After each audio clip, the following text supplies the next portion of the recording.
ॐ सहना भवतु सहनौ भुनक्तु सह वीर्यं करवावहै तेजस्विनावधीतमस्तु मा विद्विषावहै। ॐ शान्ति शान्ति शान्तिः। श्रुतिस्मृतिपुराणानाम् आलयं करुणालयं नमामि भगवत्पादं शङ्करं लोकशङ्करं शङ्करं शङ्कराचार्यं केशवं बादरायणं सूत्रभाष्यकृतौ वन्दे भगवन्तौ पुनः पुनः। ईश्वरो गुरुरात्मेति मूर्तिभेदविभागिने व्योमवद्व्याप्तदेहाय दक्षिणामूर्तये नमः।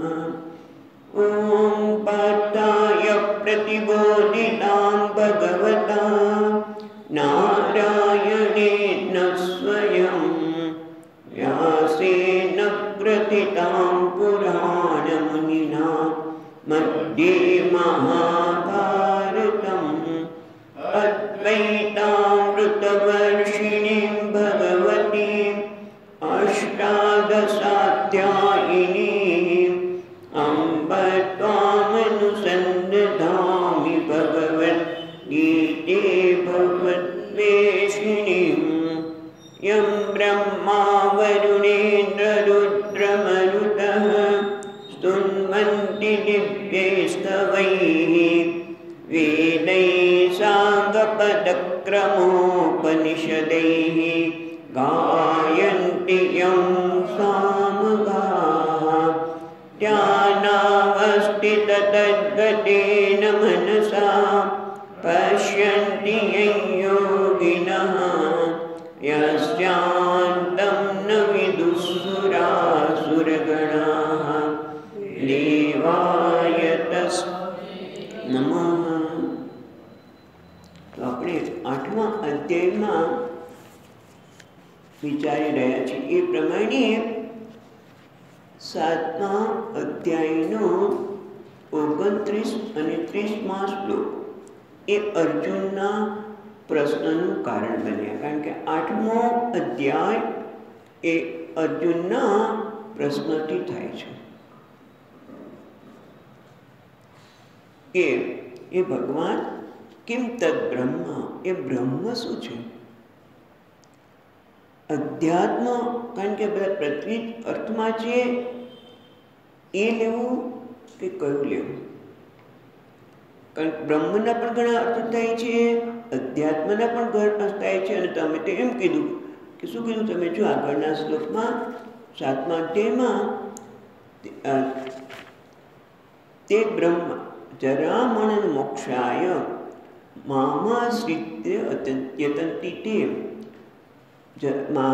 જરા એટલે વૃદ્ધાવસ્થા અને મૃત્યુમાંથી મુક્ત થવા માટે જે મારો આશ્રય લે અને પ્રયત્ન કરે છે, મને પ્રાપ્ત કરવાનો પ્રયત્ન કરે છે, તે બ્રહ્મને જાણે છે, તે સંપૂર્ણ અધ્યાત્મને જાણે છે, સંપૂર્ણ કર્મને જાણે છે. એટલે આ જે બધી વાત કરી 7મા અધ્યાયમાં, એટલે અર્જુનને પ્રશ્ન થયો કે પછી બ્રહ્મને જાણે છે એ બ્રહ્મ શું છે? કયા બ્રહ્મને જાણે છે? કારણ કે બ્રહ્મના પણ અનેક અર્થ થાય છે. અધ્યાત્મ એટલે આત્માને અધિકૃત્ય, આત્માનો આશ્રય લઈને જે અભિવ્યક્ત થાય છે તે. એ રીતે કર્મના સંદર્ભમાં એટલે અર્જુનનો પ્રશ્ન થયો અને અર્જુને 2 શ્લોકમાં 7 પ્રશ્ન પૂછ્યા. અને ભગવાન પણ ઘણી વખત ભગવાન આગળ પાછળ જવાબ આપતા હોય છે, પણ અહીંયા એ જ ક્રમમાં, જે ક્રમમાં અર્જુને પ્રશ્ન કર્યો છે એ જ ક્રમમાં ભગવાન ઉત્તર આપી રહ્યા છે. એટલે હવે આપણે જોયું કે અર્જુને પ્રશ્ન કર્યો કે બ્રહ્મ શું છે, અધ્યાત્મ શું છે, કર્મ શું છે, અધિભૂત કોને કહેવાય, અધિયજ્ઞ કોને કહેવાય, અને પ્રયાણ કાલે પણ તમને પ્રાપ્ત કેવી રીતે કરી શકાય? કારણ કે પ્રયાણ કાલે તો શરીરમાં એટલી બધી વેદના થતી હોય ત્યારે તમને કેવી રીતે વ્યક્તિ યાદ કરતી હશે? એ પ્રશ્નના જવાબમાં આપણે ત્રીજો શ્લોક વાંચીશું અને થોડું ચર્ચા કરી છે, આગળ વિચારીને જઈશું. શ્રી ભગવાન વાચ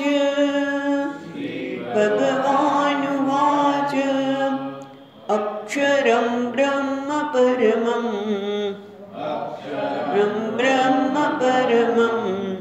સ્વભાવોધ્યાત્મમુચ્યતે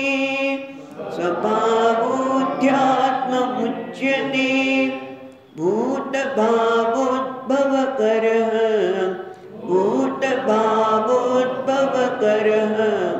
વિસર્ગ કર્મ સંનિતઃ.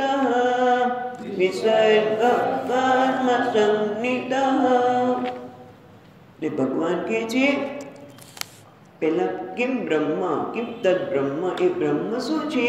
કારણ કે બ્રહ્મ એટલે સોપાધિક બ્રહ્મ કે નિરુપાધિક બ્રહ્મ? બ્રહ્મ એટલે વેદ પણ થાય, બ્રહ્મ એટલે બ્રાહ્મણ થાય, પણ બ્રાહ્મણનું કંઈ આવતું જ નથી ઉલ્લેખ. એટલે આમાંથી કહ્યું છે ત્યારે ભગવાન કહે છે અક્ષરમ બ્રહ્મ પરમમ. બ્રહ્મ એટલે કે અક્ષર. અક્ષર એટલે જે ન ક્ષરતી ઇતિ અક્ષર, જેનો ક્યારે નાશ થતો નથી. અને પાછું કહે છે અક્ષર એટલે એનો પ્રચલિત અર્થમાં જે બધા જ વૃદ્ધો એટલે જે જ્ઞાનીઓ છે એ લે છે. એના અર્થમાં જોઈએ તો બૃહદારણ્યક ઉપનિષદમાં યાજ્ઞવલ્ક્ય મુનિ ગાર્ગીને કહે છે કે તદ એતદ અક્ષરમ ગાર્ગી બ્રાહ્મણ અભિવંદંતી. બધા બ્રાહ્મણો જેનું અભિવાદન કરે છે. કયો છે? તો કે એતસ્ય અક્ષરસ્ય ગાર્ગી પ્રશાસને સૂર્યચંદ્રમસો વિદ્યુત ત્રિષ્ટુતે. જેના પ્રશાસનથી, જેના શાસનથી આ સૂર્ય ચંદ્રમા બધા જ એના સ્થાને છે, એના સ્થાને રહે છે. એનું શાસનથી કોઈ પોતાના સ્થાનથી વિચલિત થતા નથી. સમુદ્ર પણ બહુ શક્તિશાળી છે, સૂર્ય પણ શક્તિશાળી છે. આ બધા શક્તિશાળી તત્વો એના સ્થાને રહીને એમને જે સોંપવામાં આવેલું કાર્ય છે બરાબર કરે છે. જો સમુદ્રને તમે છૂટ આપી દો, પ્રશાસન છોડી દો, તો સમુદ્ર તો ક્યાં જાય? એ વાર્તા આવે છે ને, વર્ષો પહેલાં વાંચી હતી ક્યાંક, કે હનુમાનજીને જગન્નાથપુરીના સમુદ્ર, કારણ કે જગન્નાથપુરીનો સમુદ્ર બહુ ક્યારેક એની મર્યાદાનું ઉલ્લંઘન કરતો અને પાણી ઘણી વખત મંદિર સુધી પહોંચતા. એટલે પછી હનુમાનજી મહારાજને કહ્યું કે તમે એનું પ્રશાસન કરો, તમે ત્યાં રહો એટલે સમુદ્ર પોતાની મર્યાદા ઉલ્લંઘે નહીં, અને એના બદલામાં તમને જગન્નાથપુરીમાંથી તમને પ્રસાદ મળશે. હવે જગન્નાથપુરીનો પ્રસાદ એટલે ભાતનો પ્રસાદ. એટલે હનુમાનજી મહારાજ ભાત ખાઈને કંટાળી ગયા. એ વાર્તા વાંચી છે. એટલે કંટાળી ગયા અને એક દિવસ સીતા મૈયાના હાથના લાડુ ખાવા છે. એટલે રાત્રે એક વખત અયોધ્યાના રસોડામાં મા પાસે જઈને લાડુ ખાતા. મજા પડી ગઈ. પછી બીજી વખત ગયા એટલે સમુદ્રને ખબર પડી ગઈ કે હનુમાનજી મહારાજ છે નહીં. એટલે પાછા રસ ગયો, પાછું પોતાનું સ્વરૂપ બતાવ્યું, પાણી પહોંચ્યું. એટલે પછી કેમ થયું કે કેમ આમ થયું? પછી હનુમાનજી મહારાજને પૂછ્યું. ભગવાન જાણી ગયા. એટલે કે એમના પગમાં બેડી મૂકવામાં આવી, પ્રશાસન તમે અહીંયા રહીને કરો. એટલે કહેવાનું તાત્પર્ય એ છે કે શાસન હોય તો જ બધા જ પોતપોતાનું કાર્ય કરે. જરાક શાસન આગળ પાછું થાય તો તરત જ કીધું કે ઓફિસમાંથી સાહેબ જો હેડ છે બહાર ગયા હોય તો ધીમે ધીમે આખી ઓફિસ ખાલી થવા માંડે. કેમ? પ્રશાસન જતું રહ્યું. તો ભગવાનને આ શાસન કરવા માટે શું કરવું પડતું હશે? ભગવાને એટલા માટે આપણે ભગવાનને કેટલા બધા હાથ બતાવે, એમના હાથમાં આયુધ છે, એ તો ખાલી પ્રતીક છે ઉપાસના માટે.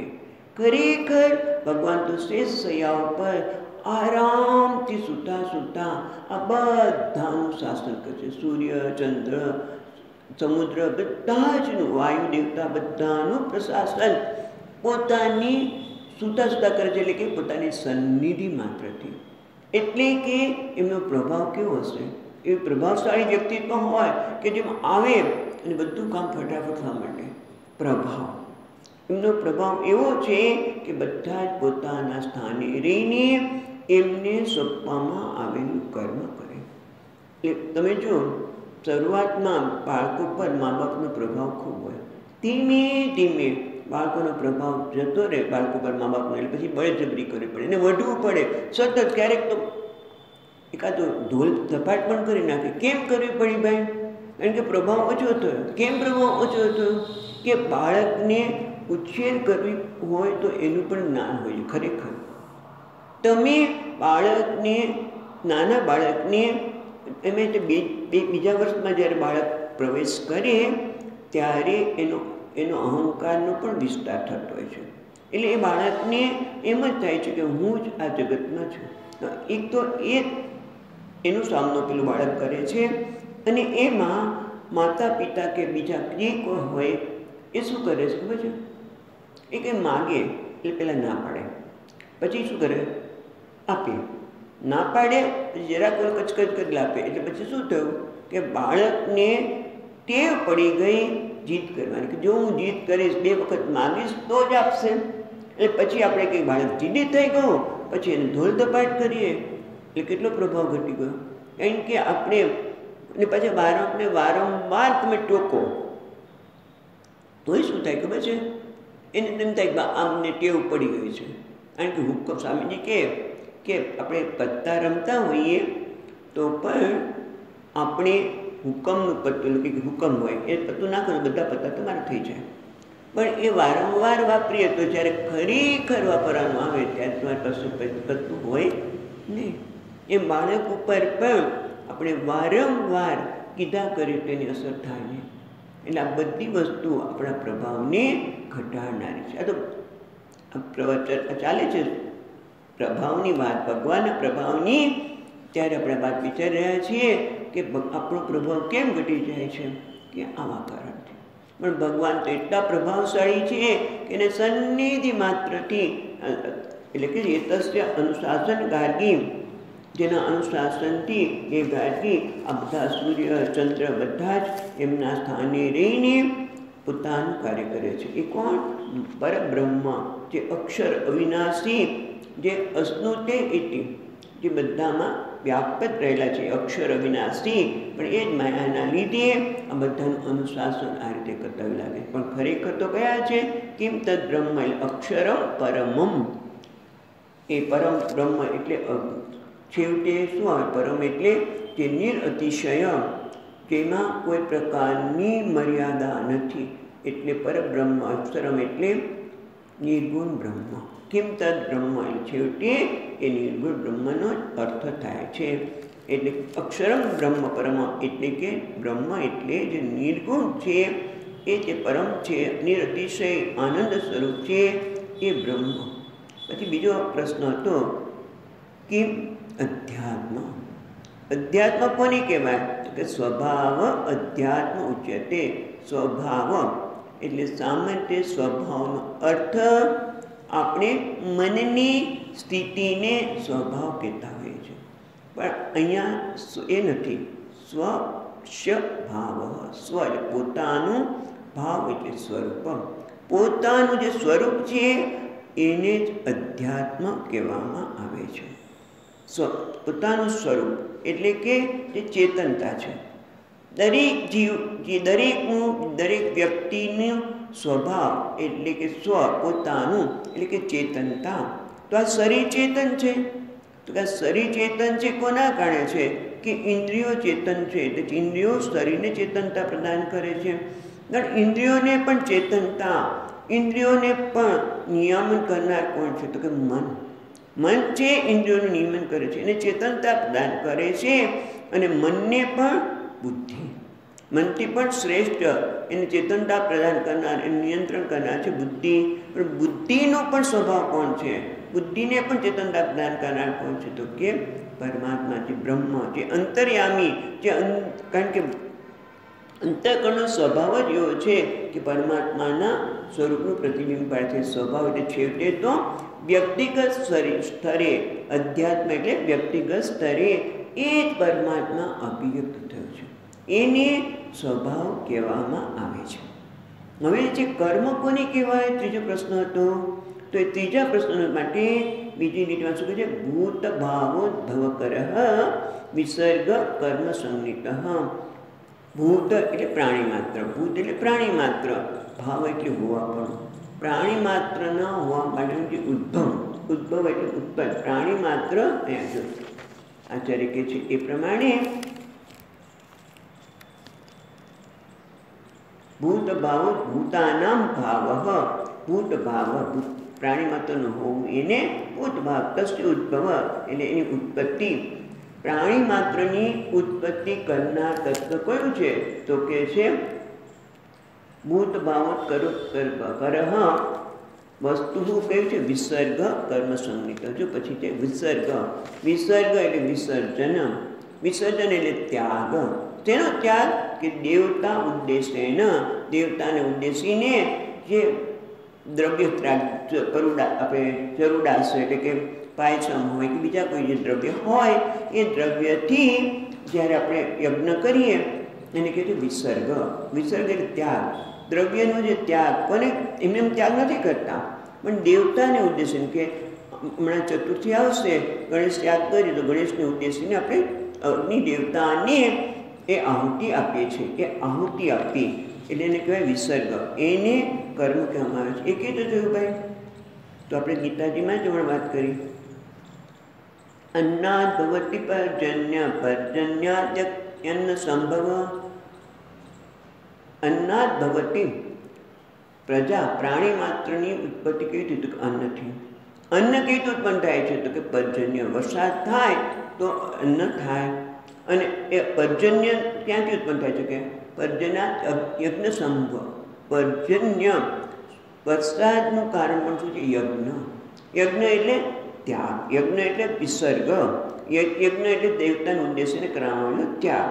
એટલે કે કોઈ પણ પ્રકારનું સમર્પણ, ત્યાગ. મારી પાસે ધન છે, આપણે આવું યજ્ઞ ન કરીએ દેવતાને ઉદ્દેશીને, તો પણ જે આપણી પાસે જે કંઈ છે એનું કંઈ સમર્પણ કરીએ, એનો ત્યાગ કરીએ. મારી પાસે ધન છે તો હું ધન કોઈને આપું, મારી પાસે શારીરિક શક્તિ છે તો હું કોઈને મદદરૂપ થાઉં, મારી પાસે કોઈ બુદ્ધિ છે, મને કંઈ ખબર છે, મને કંઈક જ્ઞાન એવું છે કે જે લોકોને ઉપયોગી થાય છે, એ આપવું. એને પણ શું કહેવાય છે? યજ્ઞ. યજ્ઞ એટલે સમર્પણની ભાવના. કંઈક તો કરવું જ જોઈએ. મને પરમાત્માએ આપ્યું છે, મને સંપત્તિ પણ આપી છે, તો આપણે 1% તો આપી શકીએ ને. 100 રૂપિયા મને પરમાત્મા આપીએ તો 1 રૂપિયો તો કાઢી શકું ને.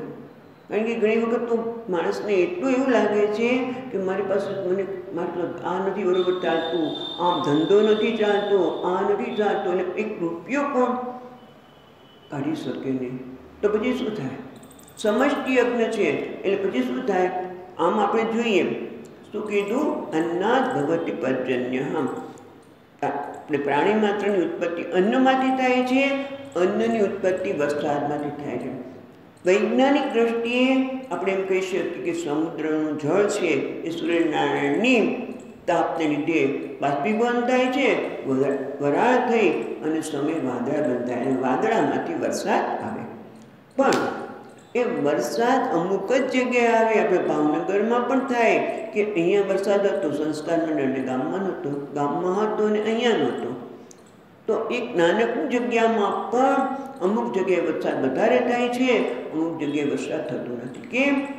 કારણ કે એ આપણા જ કર્મ, સમર્પણની ભાવનાથી, એટલે કે યજ્ઞની ભાવના જે કર્મ આવે છે એમાંથી જ વરસાદની દૃષ્ટિ થાય છે. એટલે એક જ જગ્યાએ વરસાદ વરસે, વાદળું વરસે અને વાદળું બરોબર જામ્યું હોય અને છતાં પવન આવે જતું રહ્યું. કેમ પવન આવે જતું રહ્યું? આપણું ધ્યાન સમષ્ટિ કર્મ. એટલે ટૂંકમાં કર્મ એટલે કે પ્રાણી માત્રને ઉત્પન્ન કરનાર એ કોણ છે? યજ્ઞ. એટલે છેવટે યજ્ઞ થયો ને. અને એ યજ્ઞ એને અહીંયા કર્મ એવા નામથી ઓળખાય છે. એ અખિલ કર્મને પેલો જાણે છે. વિદુહુ પાછળ બધાની પાછળ એ વિદુહુ આવે છે, એને એ જાણે છે. એટલે અહીંયા 3 પ્રશ્નના જવાબ થયા. હવે કયા રહ્યા? અધિયજ્ઞ. અધિયજ્ઞ કોને કહેવાય? અધિભૂતમ. હજી તો પહેલા શ્લોકમાં જે 3નો જવાબ આપ્યો ભગવાને, પછી બીજી રીતમાં છે અધિભૂતમ, અધિદૈવમ, અધિયજ્ઞ. 6ઠો અને 7મો આ પ્રયાણ કાલે એ કેવી રીતે તમને જાણે છે. તો હવે 4થા શ્લોકમાં 3 પ્રશ્નનો જવાબ આવશે. કયા? અધિભૂત, અધિદૈવ અને અધિયજ્ઞ. એ 4થો શ્લોક આપણે વાંચીએ. અધિભૂતં ક્ષરો ભાવઃ, અધિભૂતં ક્ષરો ભાવઃ, પુરુષશ્ચાદિદૈવતં, પુરુષશ્ચાદિદૈવતં, અધિયજ્ઞોહમેવાત્ર, અધિયજ્ઞોહમેવાત્ર, દેહે દેહભૃતાંબર, દેહે દેહભૃતાંબર. એટલે 4થા શ્લોકમાં પણ ભગવાન પોતાની વિભૂતિની જ વાત કરે છે. પોતે ભૌતિક જગતમાં કેવી રીતે પ્રગટ થયેલા છે. તો કે છે અધિભૂત. ભૂત એટલે પંચમહાભૂતને આશ્રય કરીને જે અભિવ્યક્ત થયેલું છે એને કહેવાય છે અધિભૂત. અને એ કયું છે? ક્ષર ભાવ. ક્ષર એટલે વિનાશી જે ભાવ છે એ અધિભૂત છે. પછી કહે છે પુરુષશ્ચ આદિ દૈવતમ. અધિદેવ એટલે જે પુરુષ છે એને અધિદેવ કહેવામાં આવે છે. અધિયજ્ઞ અહમ એવ અત્ર દેહે દેહભૂતાંબર. દેવે ભૂતાંબર, વરહ નથી, વિસર્ગ નથી. હા, દેહભૂતાંબર એટલે દેહ ધારણ કરવામાં વર એટલે જે શ્રેષ્ઠ છે. દેહ આ કયું છે? સંબોધન છે. કોને સંબોધન કરે છે ભગવાન? અર્જુનને. દેહભૂતાંબર, દેહ ધારણ કરવામાં શ્રેષ્ઠ એવા એ અર્જુન. જે અધિભૂત કોને કહેવાય? તો ભૂત પંચમહાભૂતને આશ્રય કરીને જે પ્રગટ થયેલા છે. કોણ છે? ક્ષર. જેનું હંમેશા વિનાશ થાય છે, નાશ થાય છે, જે બદલાય છે, તે અધિભૂત છે. અધિદેવ જેને પુરુષ કહેવામાં આવે છે. અને પુરુષના 2 અર્થ થાય છે, આપણે જોઈએ છીએ. પુરુષના 2 અર્થ થશે. અને અધિયજ્ઞ એ કોણ છે? અહમેવ. અધિયજ્ઞ પણ હું જ છું. ક્યાં? અત્ર દેહ. આ દેહની અંદર રહીને જે યજ્ઞનું કાર્ય કરે છે એને અધિયજ્ઞ કહેવામાં આવે છે. આપણે હમણાં એને પણ વિસ્તારથી જોઈએ છીએ. પણ એ અર્જુનને કહે છે તું દેહભૂતાંબર, તું દેહ ધારણ કરવામાં શ્રેષ્ઠ છે. કેમ ભાઈ એવું કેવું કહ્યું? તો અહીંયા મધુસૂદનજી મહારાજ કહે છે કે દેહભૂતાંબર એટલે સર્વ પ્રાણીના શ્રેષ્ઠ, બધા પ્રાણીમાં શ્રેષ્ઠ છે. એવી શું શ્રેષ્ઠતા છે અર્જુનમાં? તો ભગવાને એને દેહભૂતાંબર કહ્યું. તો કે એ શ્રેષ્ઠતા છે કે પ્રતિક્ષણ મત સંભાષણાત કૃતકૃત્ય અસ્તિ. તું પ્રતિક્ષણ તું સતત મારી સાથે છે. અને સાથે તો જે પ્રત્યક્ષ રૂપે તું મારી સાથે વિચારને આપલે કર્યો છે.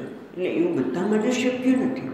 ભગવાન તો બધાની સાથે જ છે, પણ પ્રતિક્ષણ એની સાથે વાત કરી એના પોતાની શંકાને દૂર કરે છે. એટલે માટે તું ખરેખર કૃતકૃત્ય છે.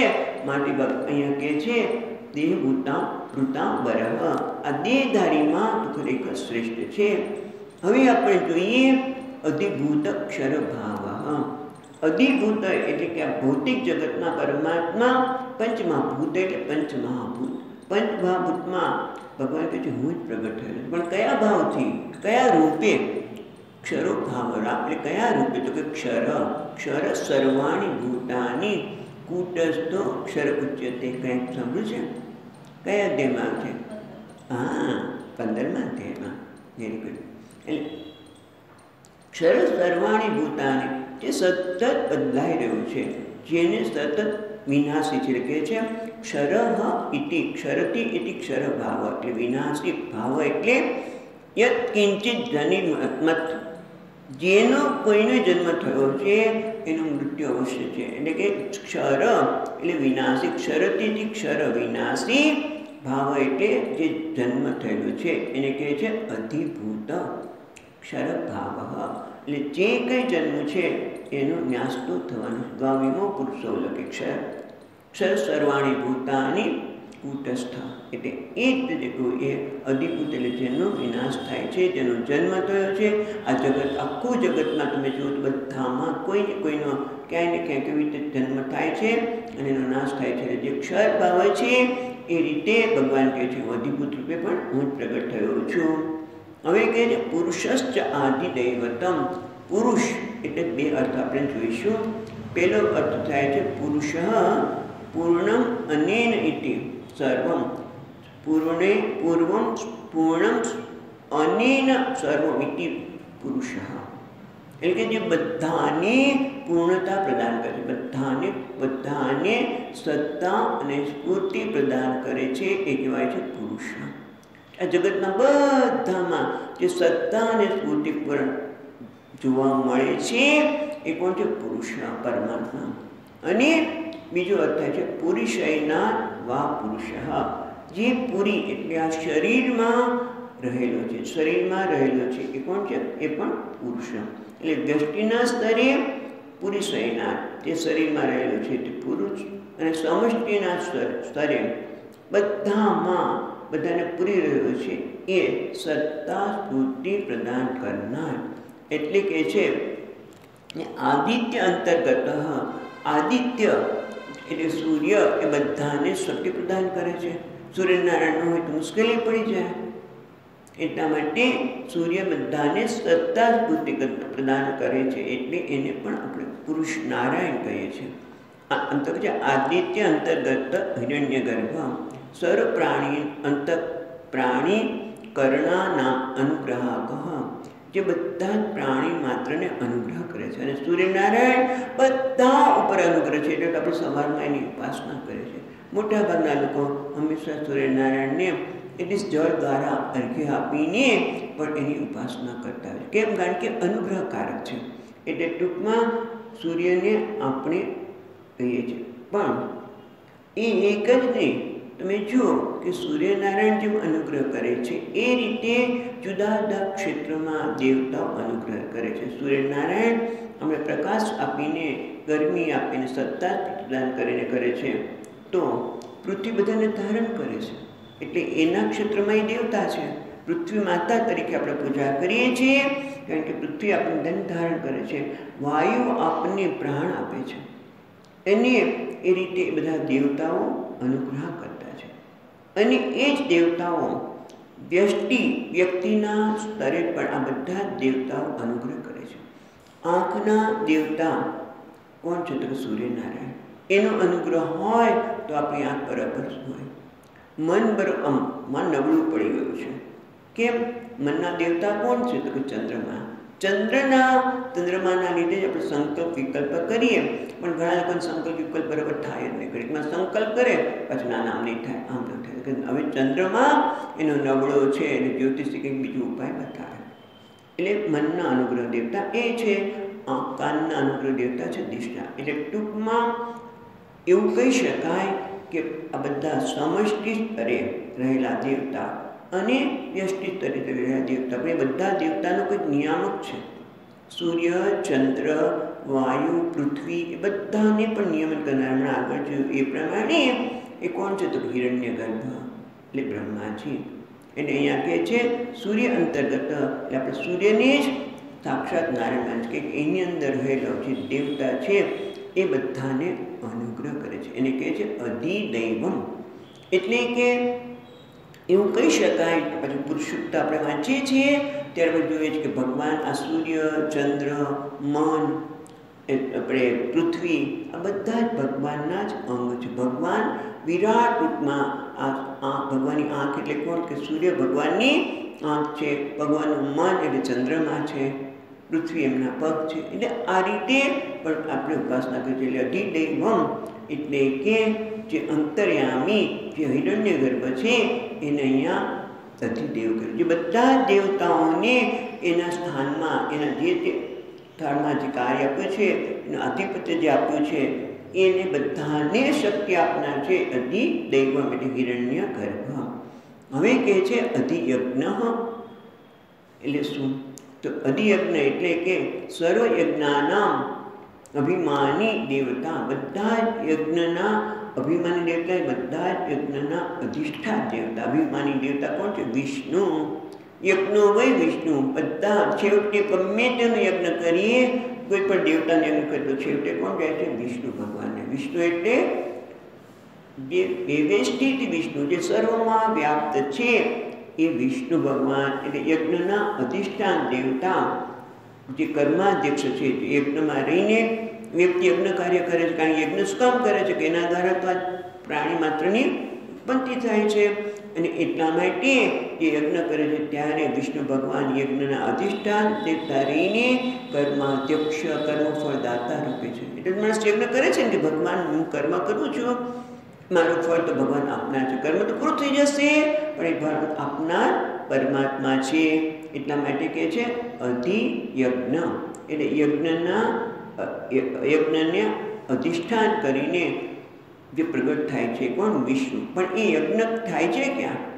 યજ્ઞ કરવા માટે તો કોઈ જોઈએ ને તો કે દેહવૃત્તામ એટલે અત્ર દેહે, આ દેહના રહીને જ આપણે યજ્ઞ કરી શકીએ. દેહ વગર તો યજ્ઞ શક્ય જ નથી.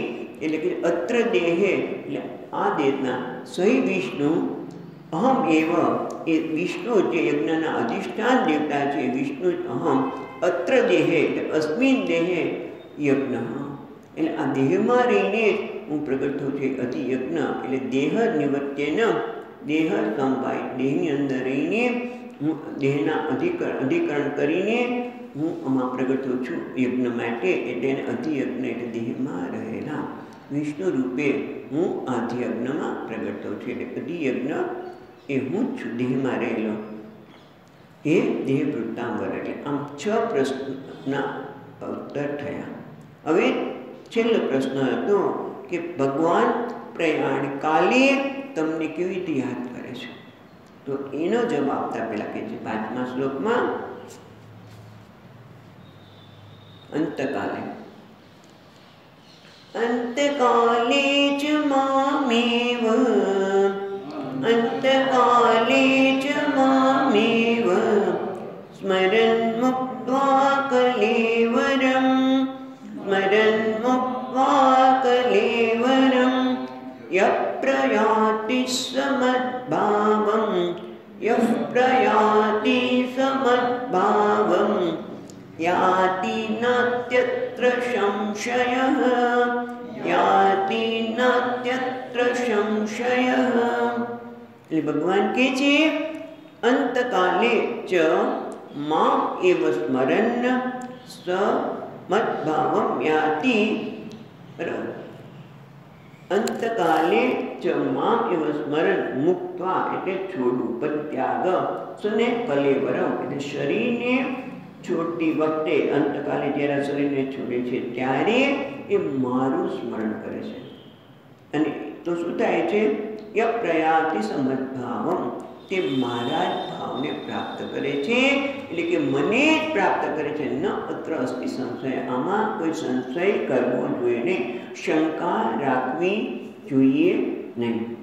હવે આપણે વિચાર કરીએ ભગવાન શું કહે છે કે મામ એવ સ્મરણ, મારું સ્મરણ કરતા. અહીંયા નીલકંઠજી મહારાજ બહુ સુંદર વાત કરે છે કે 6 પ્રશ્નોનો જવાબ આપ્યો પણ મામ એવ સ્મરણ. હવે જે સ્મરણ કરવું એટલે યાદ કરવું, યાદ કરવું એટલે મનની વૃત્તિ બનાવે. બરાબર, મનમાં એક પ્રકારનો વિચાર ઉઠે એને આપણે સ્મરણ કહીએ. અને આપણે તો ઘણી બધી વસ્તુનું સ્મરણ કરવાનું છે. અંતકાલે જો પરમાત્માનું જો સ્મરણ કરવાનું હોય તો એ ભગવાન પણ મારા મનની વૃત્તિનો વિષય બનવો જોઈએ. પણ ખરેખર પરમાત્મા જેને બ્રહ્મ, જો એના ને કેમ તદ બ્રહ્મ કેમ અધ્યાત્મ, એ અધ્યાત્મ રૂપે પરમાત્મા રહેલા છે. અને પરમાત્મા જ હું છું એટલે હું બ્રહ્મ છું.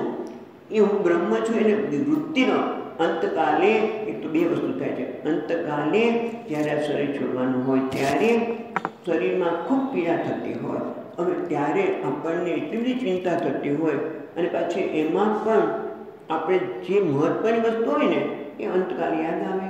એક તો ચિંતા થતી હોય, ઘરે આ છોડીને જઉં છું, મારે પૈસાનું છોકરાઓ શું કરશે, એ બધી એની વ્યવસ્થા કરીને જાઓ. અને આપણે કહ્યું અંતકાલે જેની લોભવૃત્તિ હોય તો એને આપણે વાર્તા સાંભળી છે એ પ્રમાણે એ શેઠની એટલી બધી લોભવૃત્તિ કે કોઈ વસ્તુ આમ પૈસો છૂટે નહીં. એટલે અંતકાલે એ શરીર છૂટી રહ્યા છે અને એની આંખ ઉપર સામે નજર જાય છે કે બકરી શું ખાય છે કે સાવણી ખાઈ રહી છે, તો કોઈ જોતા નથી, એ ખાય છે. કારણ કે એ તે અંતકાલે કેટલી બધી ચિંતા હોય અને એ વખતે બ્રહ્મનું પણ ચિંતન કરવાનું હોય તો એ યાદ આવવું જોઈએ. પણ ખરેખર બ્રહ્મ એ વૃત્તિનો વિષય જ નથી. બ્રહ્મ તો હું છું એટલે યાદ કરવાનું હોય, પણ અહીંયા એટલે રૂપાત્મક શબ્દ સ્મરણ, એટલે સ્મરણ કરતા એ રૂપાત્મક છે. કારણ કે બ્રહ્મ એ વૃત્તિનો વિષય બની શકે નહીં, કારણ કે હું બ્રહ્મ છું. અને એટલે જ કહે છે કે તમ જાનત પ્રયાણ એવો નાસ્તિ, જે જાણે છે કે હું બ્રહ્મ જ છું એને પ્રયાણ કરવાની કેમ વાત છે? જીવન મુક્તની વાત કરે છે. જો ખરેખર તો આ શ્લોકમાં ભગવાન જીવન મુક્તની વાત કરે છે કે અંતકાલે મામેવ સ્મરણ, સ્મરણ કરવું એટલે અહીંયા ઔપચારિક અર્થમાં કહેવામાં આવ્યું છે. કારણ કે સ્મરણ બ્રહ્મ એક સ્મૃતિનો વિષય જ નથી. હું બ્રહ્મ છું એ જે જાણે છે તો પછી એને ખરેખર પ્રયાણકાલ તો છે જ નહીં. કારણ કે કેમ કહું છું તમે પ્રયાણકાલ નથી? ઉપનિષદ કહે છે ન તસ્ય પ્રાણા ઉત્ક્રામતી અત્ર એવ સંલીયતે સંબલીયતે બ્રહ્મ એવ સન્ન બ્રહ્મ આપતી. એટલે કે જે બ્રહ્મ જ છે એના પ્રાણનું ઉત્ક્રામણ કરવાનું નથી. કારણ કે પ્રાણ ઉત્ક્રામણ કરવું એટલે કે શું? કે જ્યારે આ શરીર કે મુક્તા કલેવરમ, આ શરીરને છોડે છે એને ત્યારે પરિત્યજ્ય શરીર છોડે છે. એટલે કે શરીરને છોડે છે તો કોણ જાય છે? સૂક્ષ્મ શરીર એક દેહમાંથી બીજા દેહમાં જાય છે. પણ જેને સૂક્ષ્મ શરીરનું મિથ્યાત્વ જોઈ લીધું છે, હું બ્રહ્મ છું એટલે સૂક્ષ્મ શરીર હું નથી, સૂક્ષ્મ શરીરનું ક્યારનું મરણ થઈ ગયું છે એમ કહેવા જઈએ તો. અને એટલે એને તો શરીર છોડવાની વાત જ નથી. જ્યાં શરીર છૂટે છૂટે, કારણ કે જીવતા જ મુક્ત છે. એટલે ખરેખર તો એ પ્રયાતિ સમદભાવ મ્યાતિ, એટલે કે બ્રહ્મ છે અને બ્રહ્મને જ પ્રાપ્ત કરે છે. ખરેખર જોવા જઈએ તો ભગવાન અહીંયા જીવન મુક્તની વાત કરી કે જે જીવન મુક્ત છે, જે જીવતા જ મુક્ત છે, પછી એને આ શરીર છોડીને ક્યાંય જવાનું નથી. જ્ઞાનીનું ખરેખર મૃત્યુ જ નથી. જ્ઞાનીને ખરેખર મૃત્યુ જ નથી. તંતુદાય પટદ્યા દાહ ન્યાય છે. તંતુદાહે પટ દાહ એટલે તંતુ, આ કપડું છે એના તંતુ એટલે કપડું છે ને બધું તંતુનું બનેલું છે. એ તાંતણાનું બનેલું, દોરાનું બનેલું. તંતુ દોરા તાંતણાનું બનેલા છે. એ તાંતણાનો નાશ થાય તો કાપડ લેવાનું નથી. એમ જે સૂક્ષ્મ શરીર છે એ હું બ્રહ્મ છું જાણતા સૂક્ષ્મ શરીર હું રહેતો નથી. કારણ કે સૂક્ષ્મ કઈ દેહ જ નથી હું. તો પછી એનું ક્યાં પ્રયાણ આવ્યું? પ્રયાણ તો સૂક્ષ્મ શરીરનું છે, પણ સૂક્ષ્મ શરીર નથી. જ્ઞાની તો જાણે છે. અને એટલા માટે કોઈનું લખેલું છે પીર પૈગંબર અવતારીને પડે શરીર બદલાવા. પીર પૈગંબર અવતારી છે, ફરીને ફરી કામ કરવાનું છે. આ સમાજમાં આવીને, આ દુનિયામાં આવીને નાનો પ્રચાર કે વગેરે કરવાનું હોય એને ફરીવાર જન્મ લેવો પડે, જીવન મુક્ત હોય તો પણ. પીર પૈગંબર અવતારીને પડે શરીર બદલવા, પડે શરીર બદલવા. સંતોનું તો એવું મરવું મહા જળે જળ મળવું. સંતોનું મરવું એટલે મહા જળે જળ મળવું.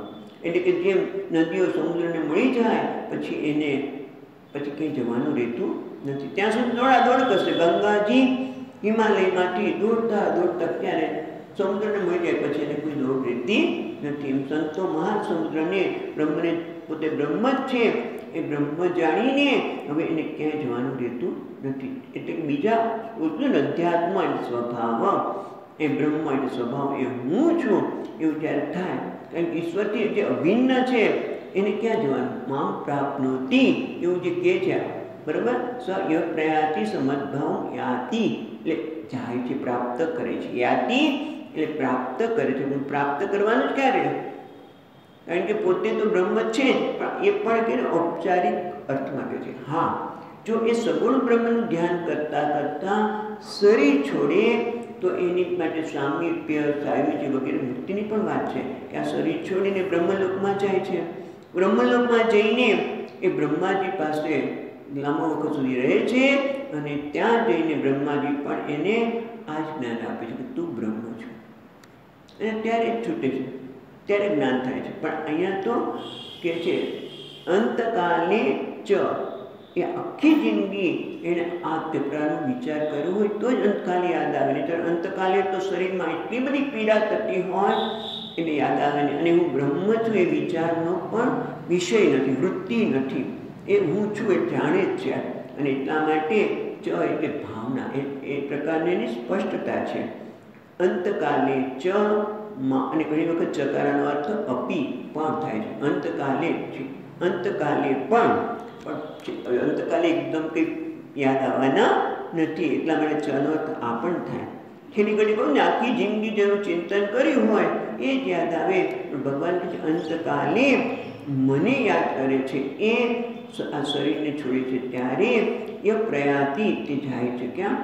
પ્રયાતિ ગચ્છતિ સમદ્ભાવમ, એટલે વૈષ્ણવ તત્વમ યાતિ, એટલે મારા ભાવને વિષ્ણુ એટલે જે સર્વવ્યાપી છે એને જ પ્રાપ્ત કરશે. પોતે સર્વવ્યાપી બની જાય છે ને એવું નહીં શબ્દ વાપરીએ, કારણ કે પોતે બ્રહ્મ છે જાણે છે, એટલે બ્રહ્મ બની જાય છે. ન અત્ર સંશય, એનો કોઈ સંશય કરવો જોઈએ નહીં. એટલે ટૂંકમાં ઘણી વખત મહાત્માઓ કહેતા હોય કે મોક્ષ એટલે શું? મૃત્યુ પર. મોક્ષ એટલે શું? પ્રસન્નતાથી આ શરીર છોડવાના મોક્ષ, પ્રસન્નતાથી આ શરીર છોડવાના મોક્ષ, એવું પણ અર્થ કરતા છે. પ્રસન્નતા ક્યારે આવે? નહીંતર આ પ્રસન્નતાથી મેં આખી જિંદગી વિચાર કર્યો હોય તો આપણે કંઈક યમરાજા તમારા શરીરને લેવું હોય તો લઈ જાઓ, કારણ કે મારા શરીરનું કામ પૂરું થઈ ગયું છે. નહીંતર તો ઘણી વખત પ્રસન્નતા ન હોય. ઘણા લોકોને એવું હોય છે, પ્રસન્નતા હોય તો શરીર છૂટવા જ વાંધો નહીં. કારણ કે મારે આ મને મનુષ્ય શરીર મળ્યું હતું, કારણ કે હમણાં જ ત્યાં રામાયણ તમે વાત સાંભળ્યું હોય તો આપણે ઉત્તરકાંડની જ્યારે આપણે ચર્ચા કરી ખંભાતમાં, ત્યાં વાત કરે છે ભગવાન કે આ મનુષ્ય શરીર મળવું એ કંઈ સરળ નથી. અનેક યોનિમાં, 84 લાખ યોનિમાં ક્યાં ક્યાં ભટકતા મનુષ્ય શરીર મળ્યું છે. અને એમ વિષયના ભોગ માટે નથી, કારણ કે વિષયનો ભોગ તો બધી યોનિમાં થાય છે. આહાર, નિંદ્રા, ભય, મૈથુન બધી ઇન્દ્રિયમાં થાય છે, બધી યોનિમાં થાય. એક મનુષ્ય યોનિમાં પરમાત્માને પ્રાપ્ત કરવાની શક્યતા છે. અને જે પ્રાપ્ત કરી લીધું એને તો હવે મૃત્યુ આવે. જેને બ્રહ્મને પ્રાપ્ત કરી લીધું કે તમ તાર મૃત્યુ આવે, યમરાજા કદાચ આવતા હોય એને લેવા યમરાજા પણ આવી શકે જ નહીં. પણ કહેવાની વાત છે, તો કહેવા માટે કે તમારા શરીરને લેવું હોય તો લઈ જાઓ, હવે મારે કોઈ કામ નથી રહ્યું, કારણ કે મને જે શરીર મળ્યું તો પરમાત્મા આપ્યું છે એને મેં ઉપયોગ કરી દીધો છે. એને અહીંયા વાત કરે છે કે આ જે બ્રહ્મભાવને પ્રાપ્ત કરે છે એમાં કોઈ શંકા નથી. તો પછી ભગવાન અહીંયા પ્રશ્ન કરે છે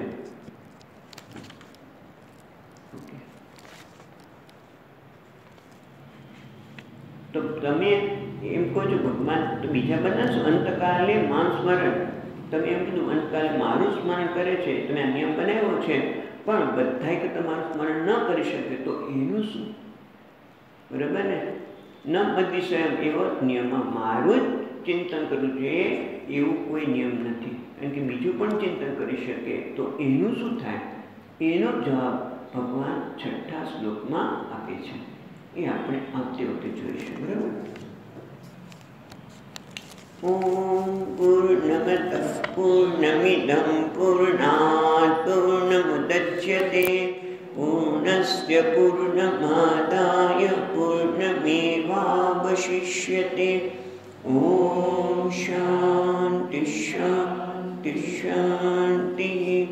શંકરં શંકરાચાર્યં કેશવં બાદરાયણં સૂત્રભાષ્યકૃતૌ વંદે ભગવन्तૌ પુનઃ પુનઃ. ઈશ્વરો ગુરુરાત્મેતિ મૂર્તિભેદવિભાગિને વ્યોમવત प्रत्यप्तदेहाय दक्षिणामूर्तये नमः।